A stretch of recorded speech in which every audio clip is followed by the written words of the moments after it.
غرنجبین بادشاہ 400 سال قبل مسیح مصر کا ایک بادشاہ جس کا نام غرنجبین تھا 2-3 سالوں میں یا جب دل کرتا کرکٹ ٹورنامنٹ منعقد کراتا۔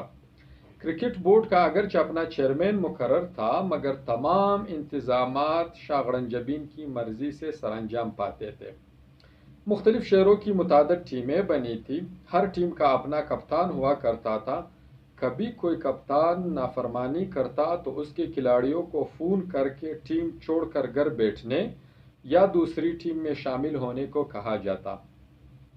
اگر کوئی کم عقل کھلاڑی وفادار بننے کی کوشش کرتا تو اس سے غائب کر دیا جاتا اور اس کا کاروبار تباہ کر دیا جاتا تھا۔ سافٹ ویئر اپ ڈیٹ ہونے پر کھلاڑی خود بخود پریس کانفرنس میں 9 مئی کی مذمت کرنے پر راضی ہو جاتا۔ کھلاڑیوں کی شکایات سننے کے لیے ضلالت کے نام سے ایک شعبہ قائم کیا گیا تھا۔